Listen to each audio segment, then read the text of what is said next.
देख रहे हैं पंच न्यूज एनसीआर और मैं हूं आपके साथ मानवी ठाकुर। शुरुआत करते हैं आज की खास खबरों से। अधिक अपडेट्स के लिए बने रहिए पंच न्यूज एनसीआर के साथ।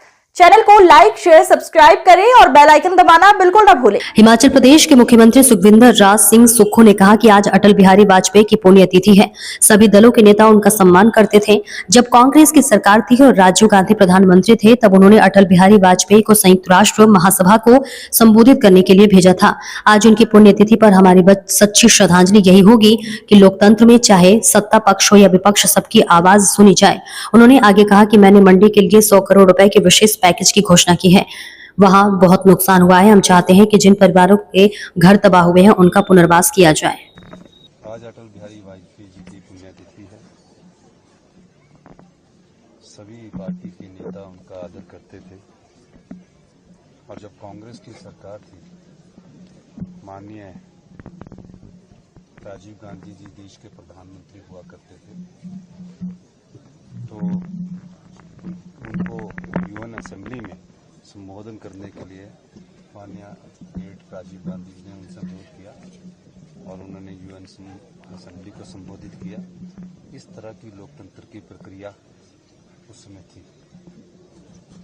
वो पहली बार 13 दिन के लिए प्रधानमंत्री बने, फिर 13 महीने के लिए प्रधानमंत्री बने और उसके बाद वो एक फुल टर्म प्रदेश के प्रधानमंत्री रहे। आदरणीय थे, सम्मानित थे, स्पष्टवादिता थी, अच्छे वक्ता थे और हिमाचल से उनका प्रेम था। ऋणी में उनका अपना घर था। वो अक्सर आकर हिमाचल की सुंदर वादियों में रहा करते थे, प्राकृतिक सौंदर्य का आनंद उठाते थे और कविता में उनकी रुचि होती थी, अच्छे पोइट्री लिखते थे। ये सब गुण उनमें थे।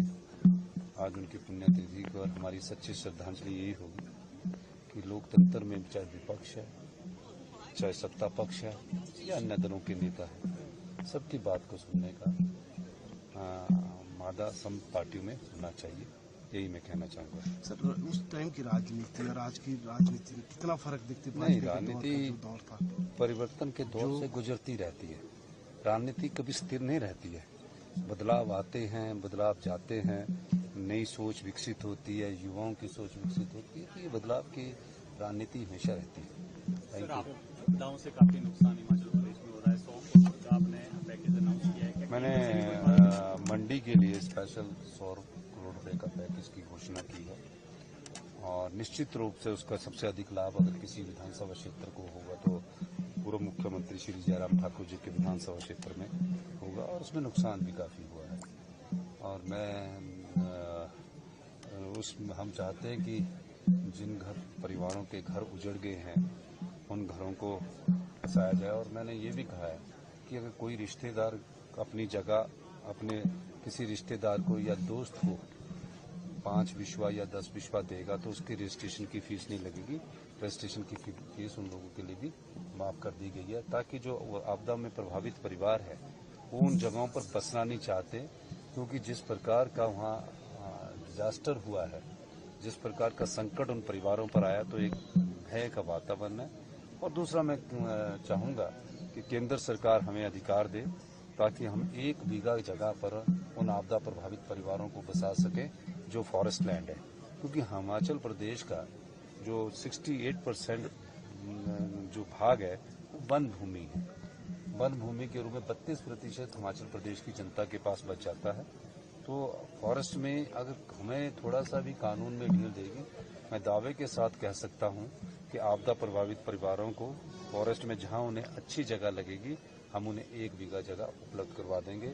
ये अब केंद्र सरकार पर निर्भर करता है और मुझे खुशी है कि माननीय नड्डा जी के नेतृत्व में ये लोग गए थे, पूरी विधानसभा के सदस्य गए थे, चारों सदस्य गए थे, जबकि 2023-24 में आपदा पर ये प्रस्ताव लेकर आए थे और प्रस्ताव पर 3 दिन चर्चा भी की थी और हम आपदा से जूझ रहे थे। हमने सिर्फ 4500 करोड़ रुपए का पैकेज अपने आर्थिक संसाधनों से पेश किया। हम इनसे बार बार प्रार्थना करते रहे आप हमारे साथ भी चलिए, लेकिन ये नहीं गए। और उस समय तो बहुत बड़ी आपदा थी, पूरे प्रदेश में आपदा आई हुई थी और इन्होंने इससे बड़ा और ये किया कि उस समय 23-24 में जब कुल्लू में आपदा आई तो आपदा के प्रस्ताव के बाद इन्होंने वॉकआउट कर दिया। तो वो तो सब लोगों के लिए हित के लिए होता है। तो मैं ये अच्छी बात है कि इस बार नड्डा जी ने इन सबको इकट्ठा करके लेकर गए हैं और ये स्वागत योग्य है। लेकिन अभी तक आपदा का जो स्पेशल रिलीफ पैकेज का हम इंतजार कर रहे हैं। सर नेता